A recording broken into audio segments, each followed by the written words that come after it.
el Perú está tomando acciones o debe tomar acciones frente a los efectos del cambio climático. Cambio climático es un tema que escuchamos, nuestros niños son ahora más conscientes, hablan de reciclar, tenemos en algunos lugares contenedores diferenciados, pero eso no es suficiente, pues el Estado tiene que asumir un compromiso de cara al futuro, porque se estima que para el año 2050 vamos a ser 40 millones de habitantes en el Perú. ¿Se imaginan ustedes lo que eso significa a nivel de impacto en el medio ambiente? Por eso es que se ha elaborado un proyecto de planificación ante el cambio climático, Plan CC, que ha elaborado una serie de escenarios para mitigar el cambio climático de cara al 2050, en una actividad multisectorial que planea una serie de cambios en el día a día para lograr controlar precisamente las emisiones de gases de carbono y el cambio climático, por supuesto. Nos acompaña María Elena Gutiérrez, que es coordinadora de investigación del proyecto de planificación ante el cambio climático. ¿Cómo estás, María Elena? Buenas tardes. Buenas tardes, Pamela. Gracias por la invitación. Qué importante esto que están elaborando, porque uno dirá, pero falta todavía tanto para el 2050, pero pensemos en el escenario que le dejamos a nuestros hijos y a nuestros nietos, ¿no es cierto? Así es, Pamela. Ha sido un reto bastante interesante en el Perú y un proceso inédito. Normalmente nuestros instrumentos planifican de a 3 a 5 años. Por ejemplo, el marco macroeconómico multianual proyecta hasta los próximos 3 años el comportamiento del PBI. Pensar en el 2050 fue bastante complicado. En el país no tenemos instrumentos, no estamos acostumbrados. Sin embargo, cuando hablamos de cambio climático, tenemos que ver el proceso de más largo plazo, porque estamos hablando de cambios de cientos de años, y cambios que ya lo sufre el Perú. Sobre todo van a sufrir los efectos más importantes nuestros hijos y los hijos de muchos de las personas que estamos hoy por hoy discutiendo las políticas, y no solo esto es de política pública, también le compete al ciudadano de a pie, sobre todo al sector privado. ¿Sí? Este proceso de Plan CC ha congregado durante 2 años a cerca de 400 personas, donde se le ha consultado qué va a pasar con su sector. Por ejemplo, qué cree que va a continuar con el cultivo de ciertas especies en la selva, o qué va a pasar con el transporte en Lima y en la capital, en las otras ciudades, cómo se va a comportar la energía. ¿Vamos a seguir dependiendo del gas? ¿Qué va a pasar con las industrias? ¿Qué tipo de energía va a consumir? Claro, una proyección en los sectores de transportes, energía y minas, en las actividades extractivas, Ministerio de la Producción. ¿Qué otros sectores han participado en la elaboración de este proyecto? Por ejemplo, el Ministerio de Agricultura, en la Dirección Forestal, porque muchas de las emisiones hoy por hoy dependen del sector de USCUS, le llaman el uso del suelo, que en términos sencillos estamos hablando de la deforestación que sucede en nuestra Amazonía. Han participado también del Ministerio de Vivienda, porque muchas también de nuestras emisiones de gas de efecto invernadero provienen de los residuos sólidos y de las aguas residuales, tanto domésticas como industriales. También han participado, por ejemplo, las diversas industrias, no solo automotrices, y de gremios, por ejemplo, las cementeras, que también un insumo que utilizan ellos para producir cemento también genera gases de efecto invernadero.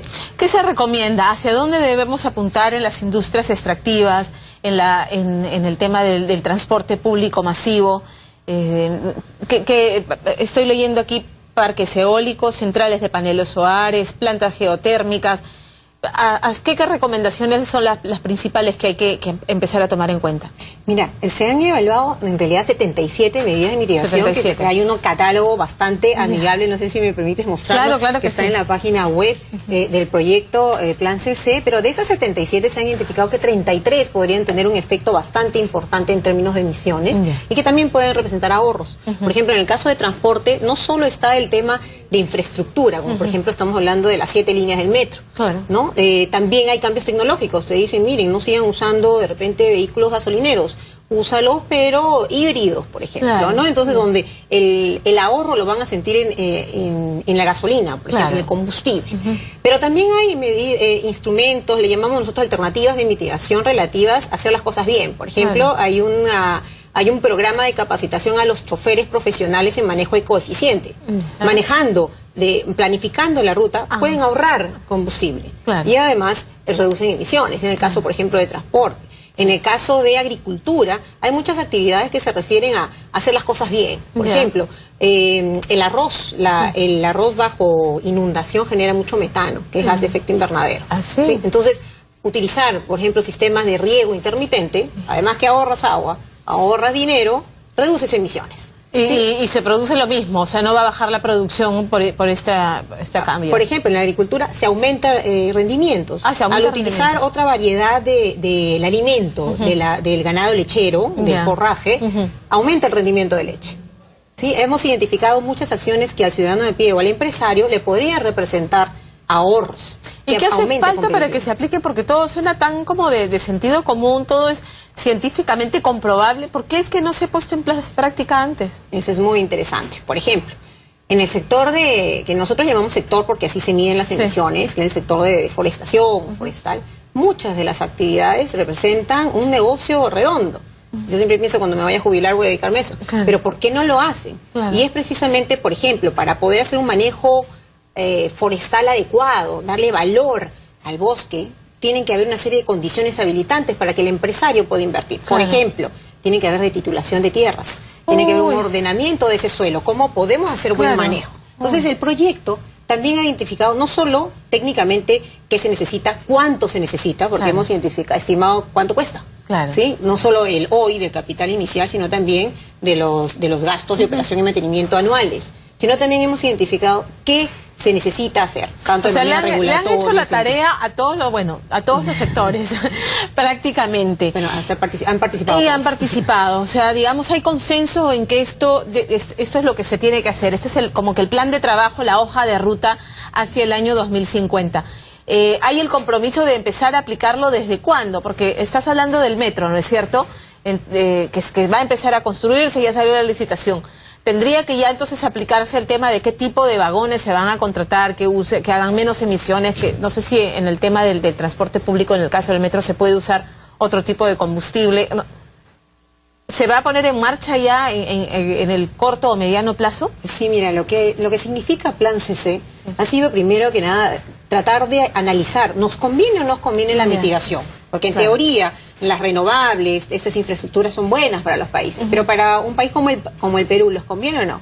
El estudio ha concluido, un país en vías de desarrollo, ¿no es cierto? Donde además no queremos parar nuestro desarrollo, donde nos queremos orientar a un desarrollo bajo en emisiones, pero un desarrollo donde tengamos crecimiento. Nos frenamos porque Estados Unidos, escuchaba hoy en la mañana, que también hablaban del tema en una radio, y decían, por ejemplo, que Estados Unidos no ha firmado el protocolo de Kioto. Que precisamente lo que hace es un compromiso para reducir emisiones, y que Estados Unidos, que es una potencia económica, no lo ha firmado. Eso es importantísimo. Muchos de los decisores en el Perú se ha cuestionado por mucho tiempo que de repente la mitigación, o sea, atacar la causa de las emisiones, nos frena, va a frenar la economía, va a frenar la industria.